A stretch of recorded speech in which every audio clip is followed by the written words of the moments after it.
The story begins in 1899, when an immigrant ship carrying 1,400 passengers was sailing from London to New York. Above the cabins were the rich areas where the privileged class lived, and below the cabins were the poor areas where the working class lived. Although the passengers were of different statuses, they all had a similar purpose, which was to leave the sad place of Britain and start a new life in the United States.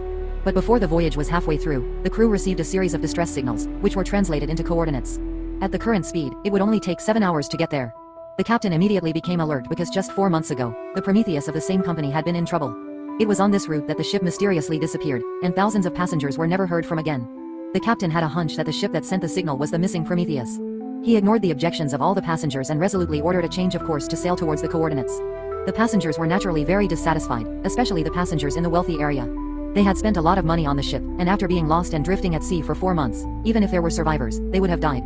However, the captain still did not change his decision. Soon, the facts proved that his judgment was correct. It was indeed the Prometheus, but when he looked around, there was no light on it.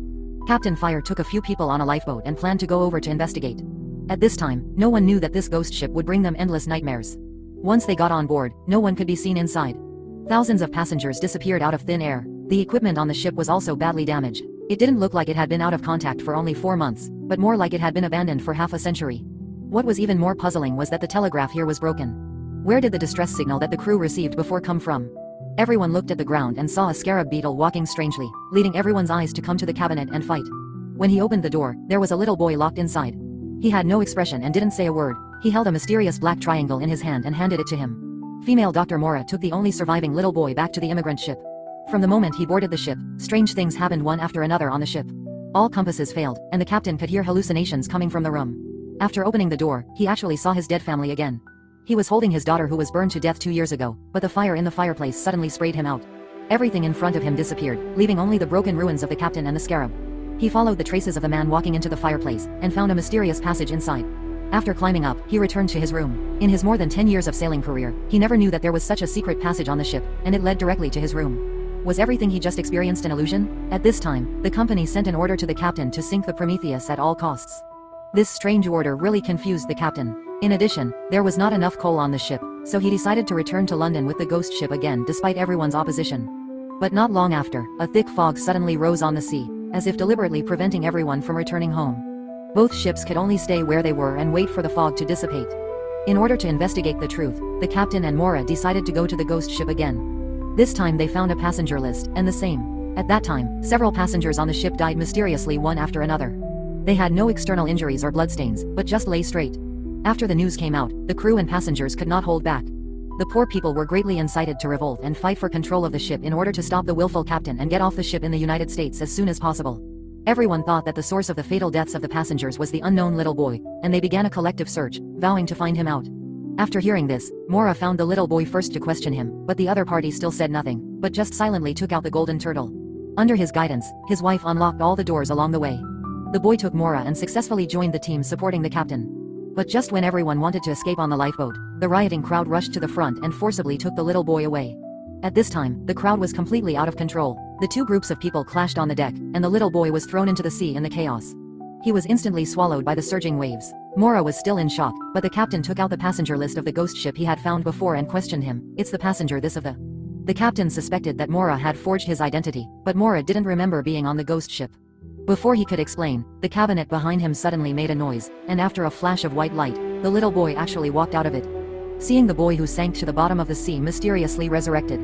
Such a horrifying scene made those who supported the captain before start to get scared. They locked the boy back in the cabinet and pointed their guns at Mora. Mora was speechless now. The fear of the unknown made everyone panic, and someone pulled the trigger in the chaos. The moment the bullet was fired, a transparent barrier suddenly appeared, and time was frozen in an instant. Everyone except Mora was paused. He walked forward slowly and took the bullet in the air with his bare hands. Before he could come to his senses, the cabinet behind him moved. In a blink of an eye, the little boy who had just been locked up walked out silently. He still didn't say anything, took Mora and ran out, and the others returned to normal in an instant. But at this time, something even more terrible happened. An alarm suddenly sounded in the air, followed by a ticking sound. Except for a few people who were not affected, the other passengers walked in the same direction as if they had lost their souls. They came to the deck one after another, without saying a word, and just jumped into the sea. Mora couldn't help asking the boy what happened again. This time he wrote down 5 words. They were eavesdropping, and then finally spoke. "I not."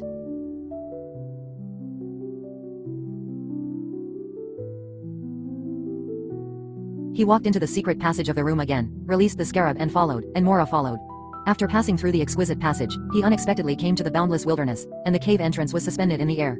Mora looked around, but could not find the little boy. This is Mora's hometown in the countryside of London. He walked into the room in the castle, and his father, who he had hated since childhood, suddenly appeared behind him. The other party asked Mora where the things were hidden. Mora didn't know what this meant, but his father suddenly disappeared, and then he was pressed on the chair.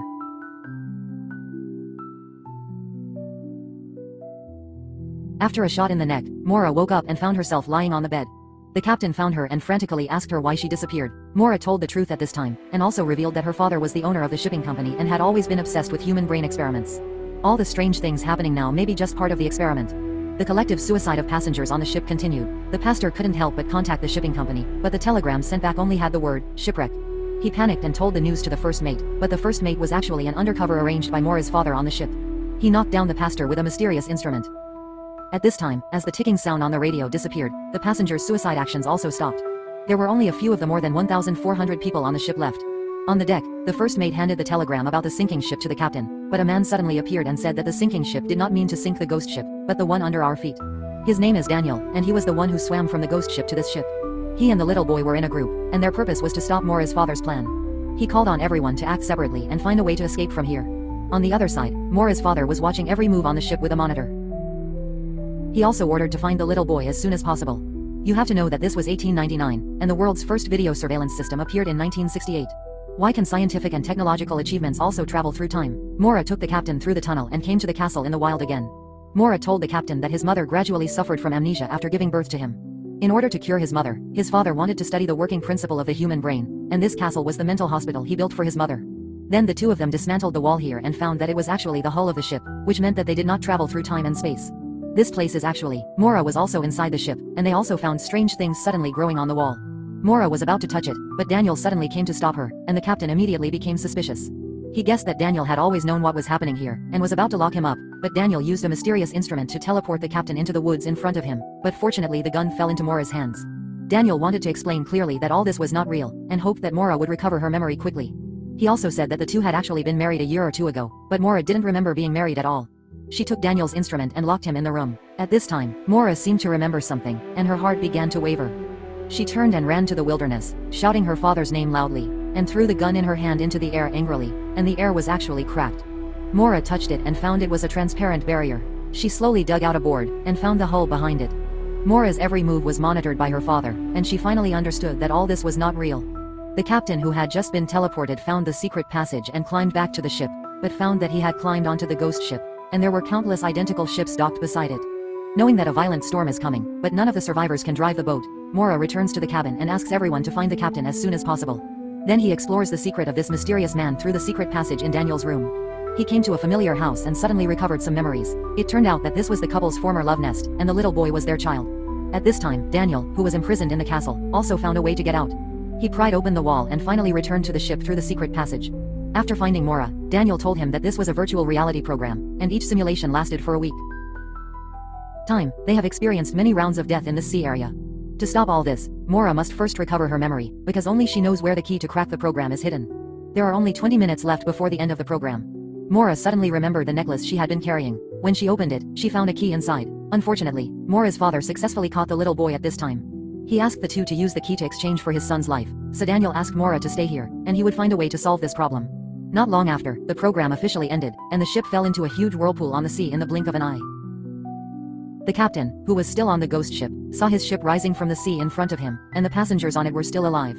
After meeting the captain again, Mora told everyone the truth she knew, then showed the key and said that only this could take everyone away from here. But Mora's memory has not yet fully recovered, and she can't explain the rest of the things clearly, so except for the captain, no one is willing to stay to help.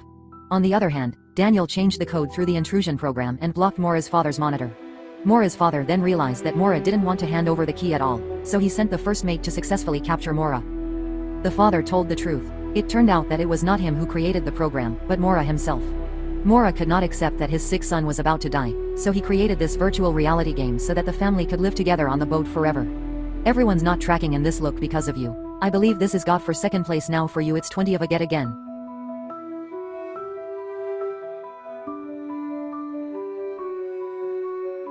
After the injection, Mora fell asleep. Mora's father took back the key and opened the Black Pyramid, but found that it was completely useless.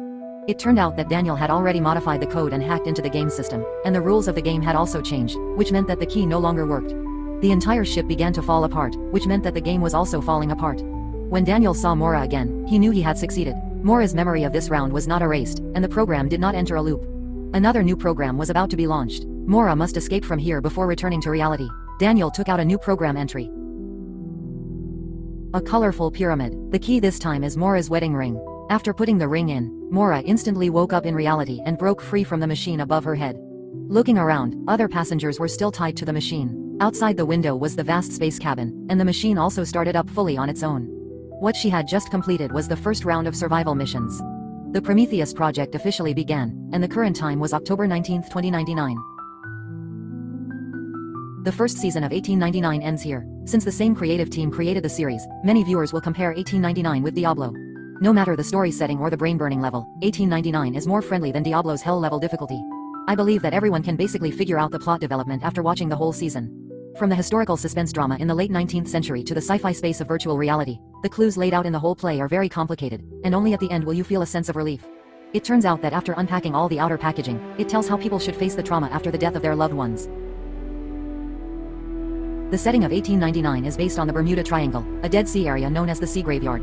Since the 19th century, it is said that at least 50 large ships have mysteriously disappeared after passing through here. Unmanned ghost ships will appear and disappear here, and the radio transceiver system will completely fail.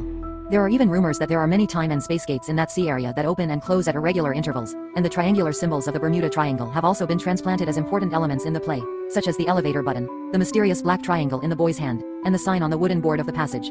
At present, 1899's mobile phone is just an open. As for whether it can become a masterpiece like Dark, that is talked about by the world, we still need to wait patiently for his performance in the next season.